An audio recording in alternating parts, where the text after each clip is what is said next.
Well, Moses, things are looking a little bit different in the AJHL this year. Yeah, no kidding. Considering they had their annual general meeting, a lot of things get done, and they have a few rule changes for 2014-15, and those include some significant ones here, like no line changes for teams who ice the puck, no line changes for teams who clear the puck directly out of play in the defensive zone. That's excluding the goaltender, however.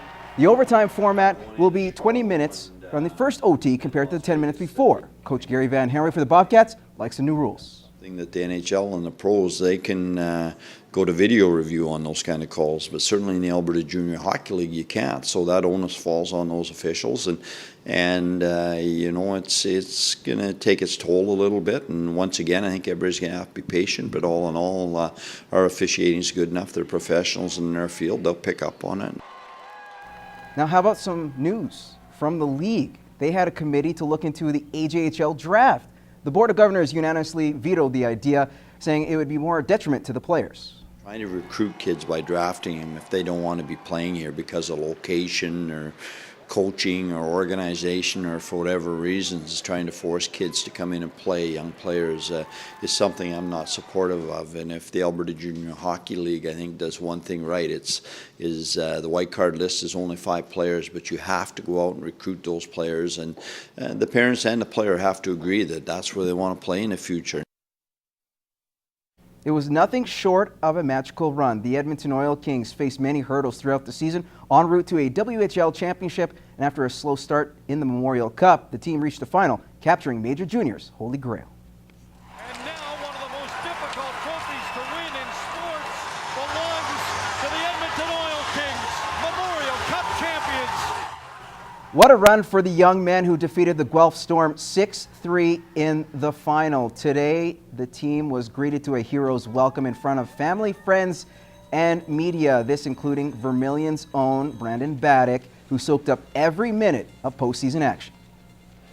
Yeah, it's been a really big ride. I know it still hasn't sunk in yet.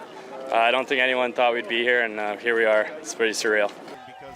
Now, Baddock says a large deal of their success had to do with the team's resiliency from the get-go, with the passing of Christian Pelch to the Game 6 conference final collapse. There was no disbelief in our room. I think we always knew that we could do it, and our coaches made us believe. I only know Christian a little bit, but I know a lot of the guys kept him close to their hearts, and I feel like he was there, and I feel like we did do that game for him, and I think it was just great what we could do.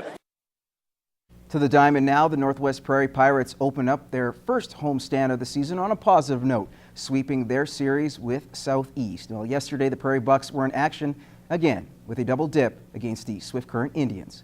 The Pirates lost the first game 5-2. Looking for the split, they send Kevin Petruk on the mound. Now pick it up 1-0 Speedy Creek, bottom 1, Jared Coghill at the plate. Routine grounded to short, turns into an error, and he'll cruise into second. 2 batters later, it'll be Jared Folds.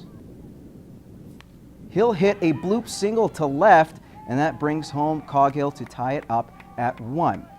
Then Blake Robinson takes his turn at the dish and makes solid contact. He cashes in Folds just like that. The home side now up 2-1. It'll stay that way until the top of the 4th, with runners on for Matt Bissonnette, and he crushes one deep to right, and I mean deep. That goes all the way to the wall.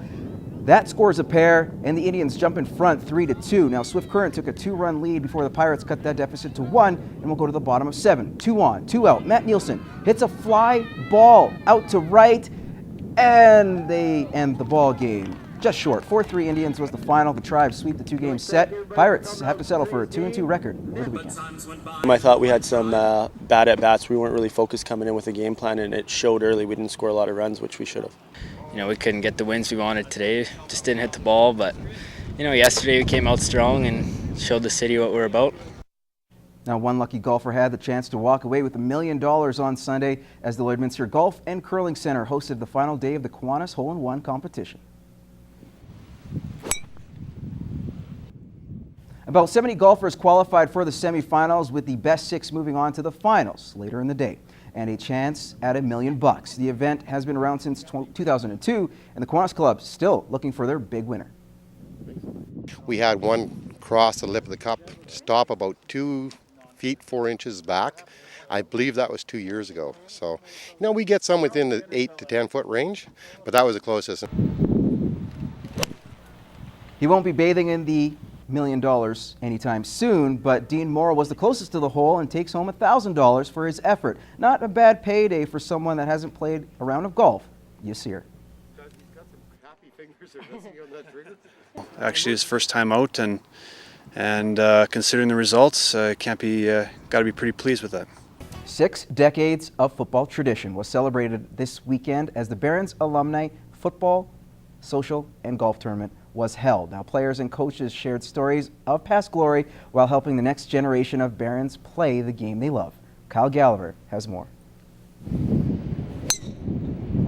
The motto for the Lloyd Comp football program is Seize the Day. And that's exactly what over 100 former Barons did this weekend at the 2nd Annual Alumni Social and Golf Tournament. One of the reasons I'm here today is to seize the day. Some of the guys that I played football and our coaching staff aren't with us anymore. So to come out here and see some older and younger players is really fun. Some are driving in from Saskatoon to Edmonton, so they keep in touch a little bit every now and then, but the connections are there, and it's you can just pick up with whoever you golf with, and it's like you just back in the dressing room, just like the days on the gridiron.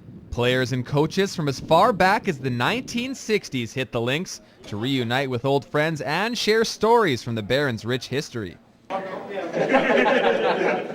It's interesting to see how the stories have expanded and been embellished, and it's just great to sit around and have a couple of drinks with these guys and enjoy what you had and what this program means to everyone that's been involved. What the football was like then, maybe what our league was like, competition, and just how they felt, with their teammates. The camaraderie of the players on the teams is just fantastic, and it's a great group, I'll tell you that.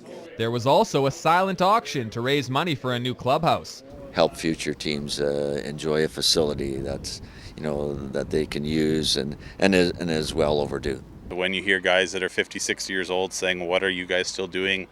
changing in there, they're blown away that the boys are still in there after 50, 60 years. Organizers have a 3-year plan for the tournament, and it looks like some alumni are already excited for next year. I think we left a few birdies out there today, so we'll be back. Kyle Gallagher, Newcap Sports. Definitely a tradition. Now, speaking of tradition, tennis fans, be ready for this one. Of course, the last couple of years have been very good to Canadian tennis fans, as a few players have become household names with thrilling tournament wins, and now some of them are coming up local. There's tons of local players here that could serve up the competition, hopefully like their idols. Nerman Issa reports.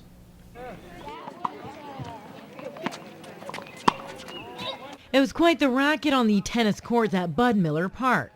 The Lloydminster Tennis Association is holding its annual rookie tournament Friday and Saturday. In this tournament, we have 30 kids from in the 6 to 8 and 9 to 11 group, and then we have 12 in the 12 and up group.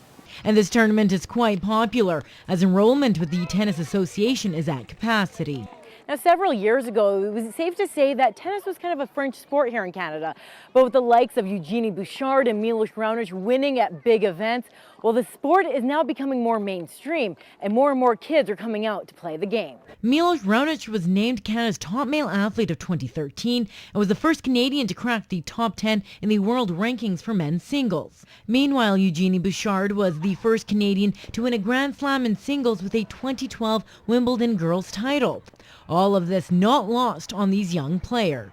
They were a big influence on me, so then, yeah, I guess I just wanted to play. I just want to follow her and then take those steps so I can become better. So Lael Gao, who was looking to get better in badminton, turned to tennis for more practice, and it opened her eyes to the sport. I like tennis better. And what is that? Why is it? I don't know. It's more complex, kind of. You have to learn a lot more. This is McKenna Koluski's first attempt at the sport. She traded in her hockey stick for a tennis racket this spring. I find tennis is more fun because it's a lot of activities and you get to meet new people and you get to have fun games. Whether these kids are looking to go pro or not, just getting out on the court is a fun change of pace. I think the sport has got a bit more interesting in Canada, so more people tried it and more people got better. So for now, they'll continue to serve up the competition, and who knows, maybe they may be the new crop of Canadian faces making a name for themselves on the tennis circuit. Nerman Issa, Newcap Sports.